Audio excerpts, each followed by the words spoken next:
Estás viendo Hidalgo Noticias MX. La diferencia de este suelo aquí en Santa Lucía con el suelo de Texcoco, donde se pretendía construir el aeropuerto. Para que vean la diferencia, porque fue una de las razones por las cuales se decidió hacer el aeropuerto aquí en Santa Lucía.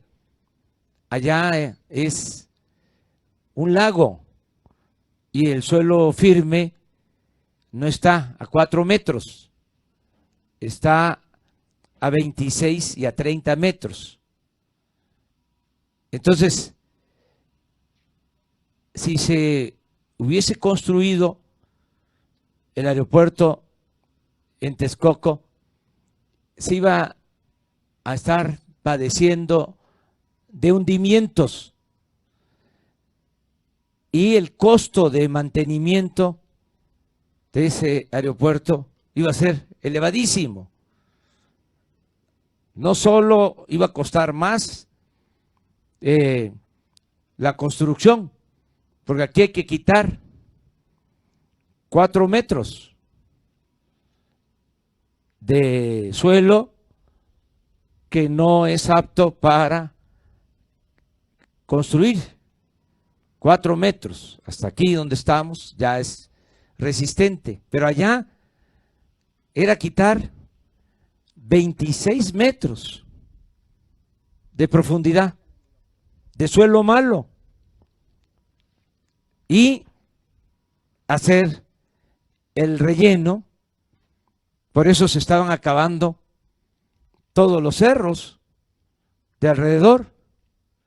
Aquí, como lo ha explicado el general Vallejo, es suelo de las partes laterales de las pistas, el que se utiliza.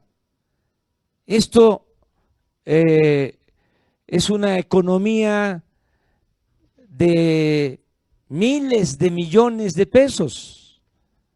Ahora los venía explicando el general, pero a mí me gustaría que él ahondara sobre este tema, la calidad del suelo entre aquel proyecto fallido y este nuevo proyecto, y también cuánto significa en ahorro por manejo de material. Gracias, señor presidente. Bueno, efectivamente, estamos ante dos escenarios estratigráficos distintos. El terreno nuestro resistente, nos encontramos sí dentro del Gran Lago del Valle de México, pero en las riberas. Y nuestros niveles, nuestros estratos resistentes, como lo dijo el señor presidente, están a 4 metros de profundidad. En el caso de Texcoco, los estratos resistentes estaban alrededor de 30 metros. Para no tener que excavar esos 30 metros, se estaba realizando un proceso experimental que consistía en un proceso de precarga. Significa utilizar elementos muy pesados, que en este caso era el basalto, y colocarlo sobre la superficie y provocar un hundimiento y tener unos filtros para ir evacuando el agua. Lo que se logró es que había hundimientos de alrededor de 2 metros en adelante y tenían que esperar a que esos asentamientos, esos hundimientos dejaran de ser muy representativos para que una vez hundido todo ese material, retiraran toda la capa de material pesado, la pusieran a un lado y trajeran material limpio de banco para hacer las pistas.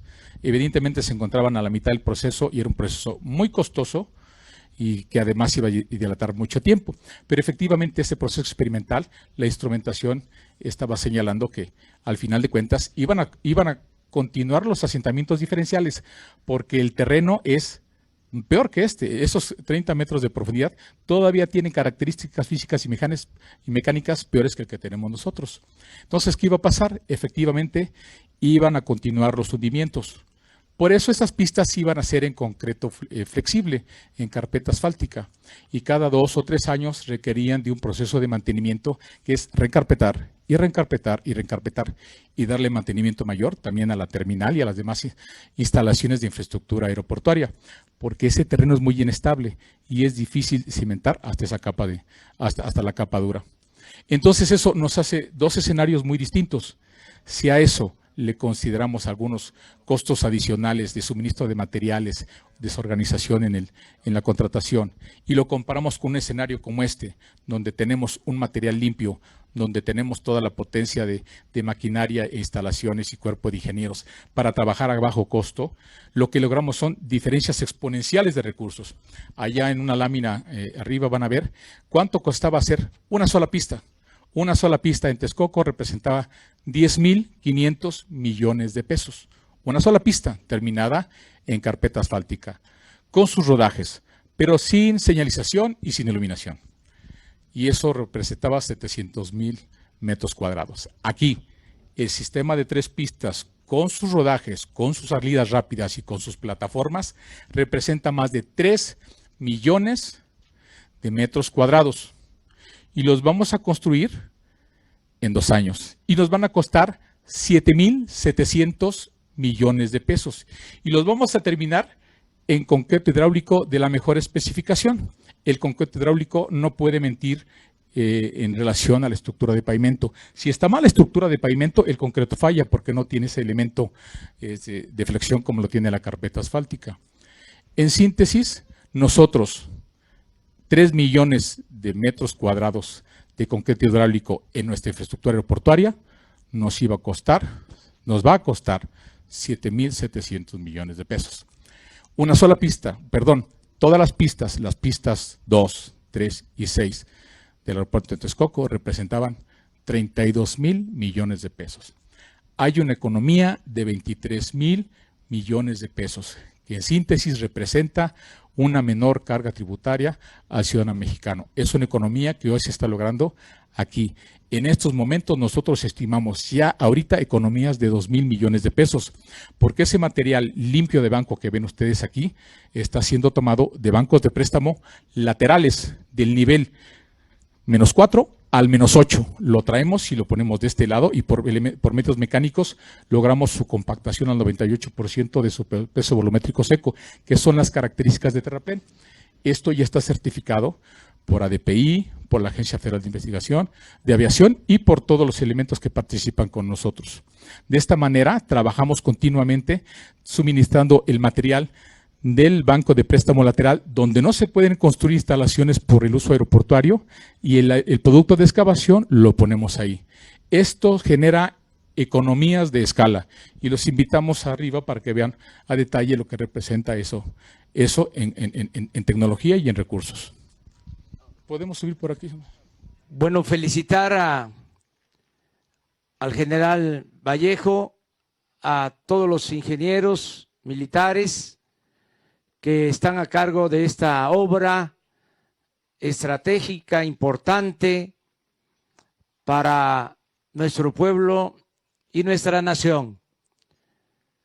Es realmente admirable lo que se ha hecho en poco tiempo, la forma en que se está avanzando en la construcción de este nuevo aeropuerto, que como aquí se ha dicho, es el aeropuerto más grande que se esté construyendo en el continente americano. Y se va a cumplir en tiempo, forma y presupuesto. Vamos a ahorrar con este aeropuerto alrededor de 100,000 millones de pesos si se compara con el proyecto de construcción del aeropuerto en el lago de Texcoco. Repito, se va ahorrar a la hacienda pública, al presupuesto, que es dinero del pueblo, alrededor de 100,000 millones de pesos. Pero además, no se va a cerrar el aeropuerto actual de la Ciudad de México y este aeropuerto militar de Santa Lucía, como estaba contemplado en el proyecto de Texcoco, que por la forma en que habían trazado las pistas y por interferencia aérea, se tenían que cerrar 2 aeropuertos. Por eso celebro el que se haya tomado la decisión de construir este aeropuerto Felipe Ángeles en la base militar de Santa Lucía. Hubieron algunos problemas, no muchos, por cierto. Sí se interpusieron amparos con el propósito de detener la obra, más que nada por cuestiones políticas. Tuvimos que esperar a que se resolvieran las demandas de amparo, más de 100, y actuamos con respeto a la legalidad. Al final se resolvió legalmente, se aprobó por el Poder Judicial la construcción de este aeropuerto y estamos, repito, muy contentos porque ya se está trabajando a muy buen ritmo, conforme al proyecto. No hay ningún obstáculo técnico. Se puede mantener este gran aeropuerto al mismo tiempo que funciona el aeropuerto actual de la Ciudad de México y el aeropuerto de Toluca, que también se va a habilitar, porque el Estado mexicano va a adquirir las acciones que tenía una empresa privada.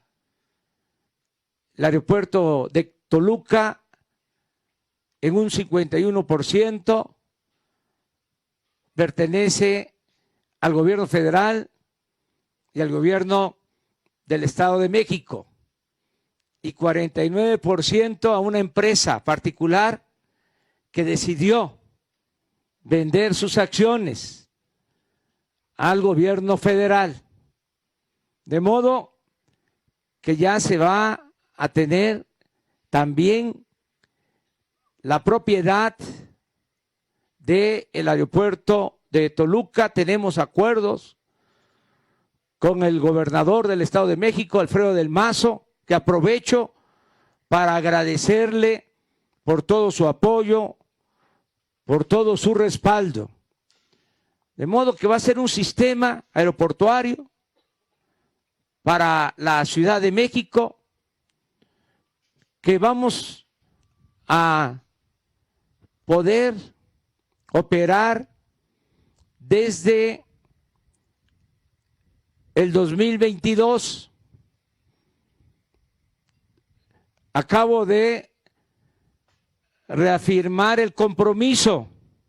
Me acaban de ratificar tanto el secretario de la Defensa como el general Vallejo, todos los oficiales, ingenieros, constructores del ejército que vamos a inaugurar esta gran obra el 21 de marzo del 2022 por el bien del pueblo de México. Muchas gracias. Te invito a que le des like a mi video, te suscribas a mi canal y actives la campanita para que te lleguen las notificaciones de mi nuevo material. Gracias.